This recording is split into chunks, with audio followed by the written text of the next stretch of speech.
अस्सलाम वालेकुम। दोपहर खबरनामे में आपका खैर मकदम है। मैं हूं वाजिदुल्लाह खान। सबसे पहले नजर डालते हैं आज की अहम सुर्खियों पर। चीफ मिनिस्टर जनूबी हिंद की रियासतों के वज़राए आला के इजलास में शिरकत के लिए बेंगलुरु रवाना।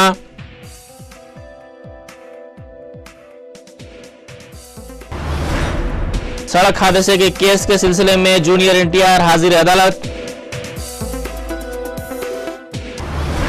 कांग्रेस और तेलुगु देशम को अवाम ज़िमनी इंतखाबात में सबक सिखाएंगे, कोदंडाराम का बयान।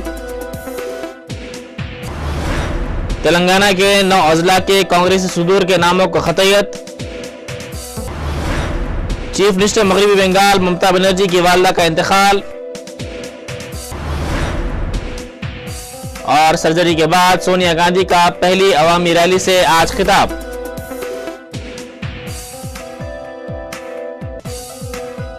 अब खबरें तफसील से। मेयर हैदराबाद कार्तिका रेड्डी का इस्तीफा जीएचएमसी के जनरल बॉडी इजलास में मंजूर कर लिया गया है। आज मुनक़िदा इस इजलास में डिप्टी मेयर जाफर हुसैन मेराज के इस्तीफे को भी मंजूर कर लिया गया है। जीएचएमसी काउंसिल के इजलास से खिताब करते हुए मेयर कार्तिका रेड्डी ने बहैसियत मेयर 2 साल की तकमील के सिलसिले में ताउन पर सदर कांग्रेस सोनिया गांधी, चीफ मिनिस्टर किरण कुमार रेड्डी के अलावा साबिक चीफ मिनिस्टर के रोशैया और मजलिस इत्तेहादुल मुस्लिमीन का शुक्रिया अदा किया। इस इजलास में मजलिस इत्तेहादुल मुस्लिमीन के 7 अरकान मुक़र्रना के अलावा तमाम जमातों के फ्लोर लीडर्स ने शिरकत की।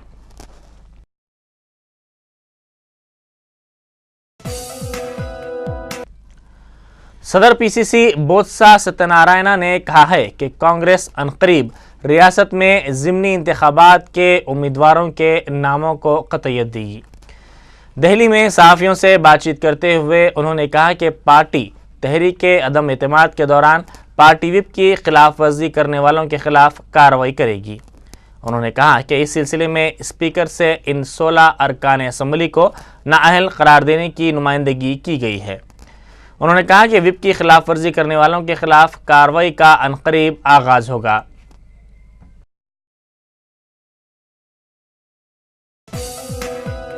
चीफ मिनिस्टर किरण कुमार रेड्डी आज सुबह बेंगलुरु रवाना हो गए हैं, जहां वो इतवार को जनूबी हिंद की रियासतों के चीफ मिनिस्टर्स के इजलास में शिरकत करेंगे।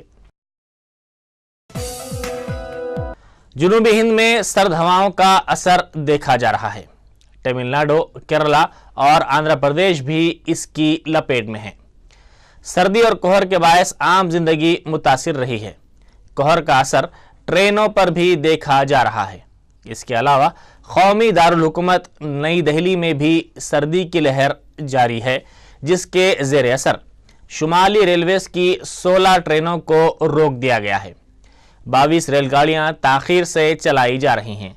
सर्दी के बायस आवाम को गर्म लिहाफों में देखा जा रहा है।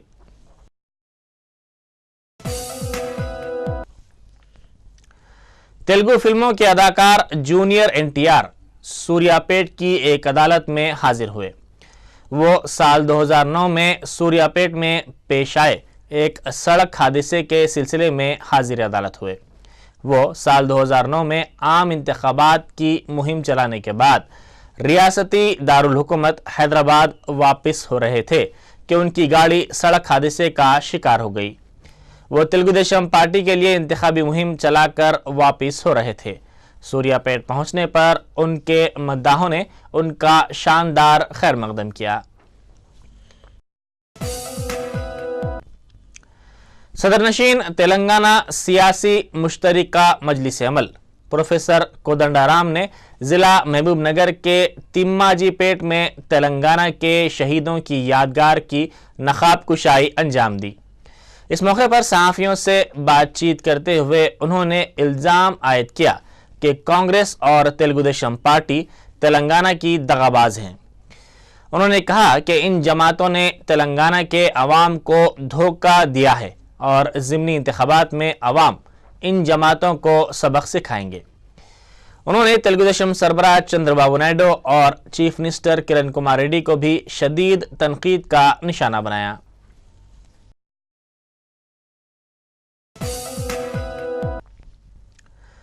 कांग्रेस पार्टी ने तेलंगाना के 9 अजला के पार्टी सुदूर के नामों को कतईयत दे दी है। तवक्को है कि सदर प्रदेश कांग्रेस कमेटी बोत्सा सत्यनारायण की कौमी दारुल हुकूमत नई दिल्ली से वापसी के बाद इसका बाकायदा ऐलान किया जाएगा।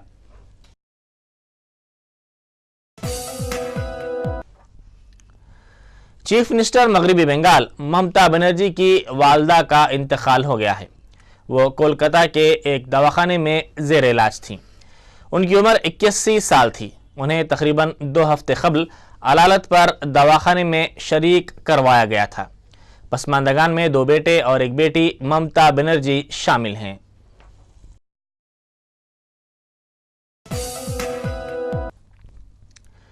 पार्लियामेंट के सरमाई सेशन के दौरान लोकपाल बिल मंजूर करने की ख्वाहिशमंद हुकूमत इस बिल की तजावीज़ पर इत्तेफाक राय के साथ मसवदे की तैयारी के लिए काम कर रही है। इस सिलसिले में हुकूमत की जानिब से कुल जमाती इजलास भी तलब किया गया था। इस इजलास में 35 सियासी जमातों ने शिरकत की थी। ज़राए के मुताबिक वज़ीर आज़म को लोकपाल के दायरे में लाया जा रहा है। इसके अलावा दर्जे फ़हरिस्त अक़वाम व क़बाइल और ख़वातीन के लिए भी तहफ़्फ़ुज़ात की सहूलत रखने पर भी गौर किया जा रहा है। लोकपाल को पार्लियामेंट का जवाबदाह बनाना होगा। CBI और लोकपाल के दरमियान ताल्लुकात और लोकपाल के इंतखाब के अमल पर भी गौर किया जा रहा है। हुकूमत जल्द ही पार्लियामेंट में ये बिल पेश कर सकती है।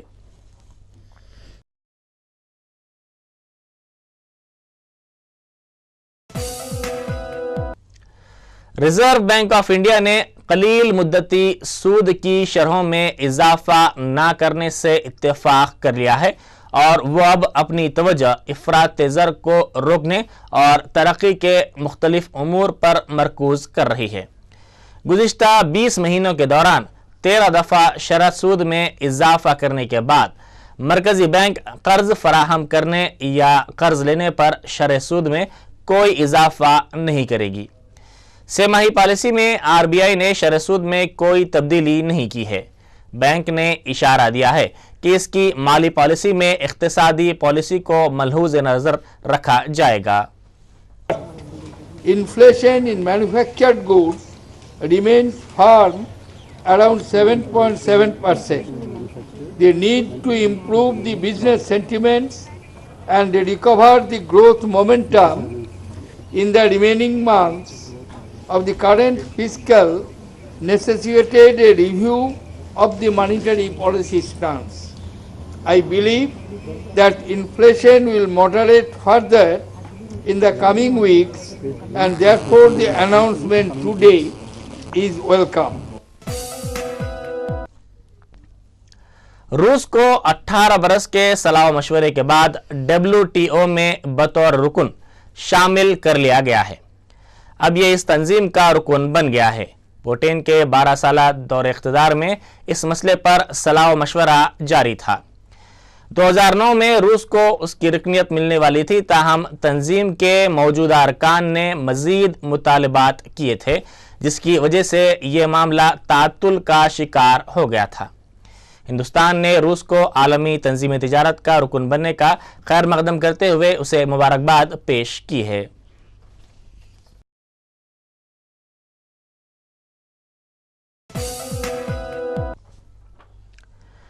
उड़ीसा के मलकानगिरी में भारत निर्माण मुहिम का आगाज अमल में आया है। PIB और मरकजी हुकूमत की दीगर एजेंसियों के जरिए आम शहरियों को महात्मा गांधी कौमी देही तमानियत रोजगार प्रोग्राम के बशमूल मरकजी हुकूमत के दीगर मंसूबों के सिलसिले में बेदारी पैदा करने के लिए इस मुहिम का आगाज किया गया है। इस मौके पर मुनक़िदा तक़रीब में अवाम को साफ पीने के पानी की सरबराही और जंगलात के तहफ़्फ़ुज़ से मुताल्लिक़ क़वानीन के बारे में तफ़सीलात पेश की गईं।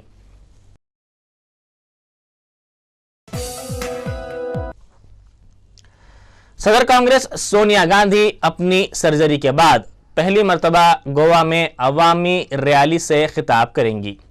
सोनिया गांधी किम्पाल ग्राउंड में तकरीबन 50,000 अफराद के मजमे से खिताब करेंगी, जहां पार्टी एक बड़ी रैली का मंसूबा रखती है। سونیا گاندھی اپنی سرجری کے بعد 11 نومبر کو اتراکھنڈ میں پہلی عوامی تقریب سے خطاب کرنے والی تھیں، تاہم صحت کے مسائل کے باعث وہ ایسا نہ کر سکیں۔ آج کی یہ ریلی پرتگال سے گوا کی آزادی کی گولڈن جوبلی تقاریب کے حصے کے طور پر منعقد کی جا رہی ہے۔ ہندوستان نے فوجی آپریشن کے ذریعے 19 دسمبر 1961 کو گوا کو آزاد کروایا تھا۔ سونیا گاندھی کی یہ ریلی اہمیت اختیار کر گئی ہے کیونکہ ریاست میں کانگریس حکومت پر غیر قانونی کان کنی کے الزامات ہیں۔ توقع ہے کہ سونیا گاندھی اپنی تقریر کے دوران اس مسئلے پر بیان دیں گی۔ دو مرکزی وزراء اے کے انتونی اور ویرپا موئیلی گوا کی اس تقریب میں شرکت کریں گے، جس کے لیے تیاریاں مکمل ہو چکی ہیں۔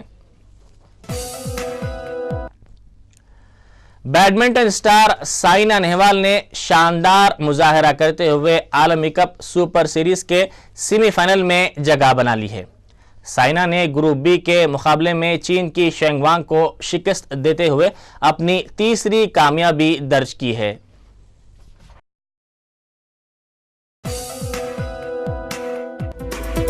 آخر میں اہم سرخیاں ایک بار پھر۔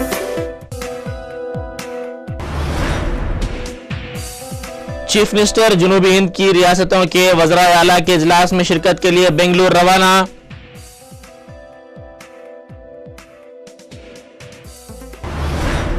سڑک حادثے کے کیس کے سلسلے میں جونیئر NTR حاضر عدالت۔ کانگریس اور تلگو دیشم کو عوام ضمنی انتخابات میں سبق سکھائیں گے، کودنڈارام کا بیان۔ تلنگانہ کے 9 اضلاع کے کانگریسی صدور کے ناموں کو خطیت۔ چیف منسٹر مغربی بنگال ممتا بنرجی کی والدہ کا انتقال، اور سرجری کے بعد سونیا گاندھی کا پہلی عوامی ریلی سے آج خطاب۔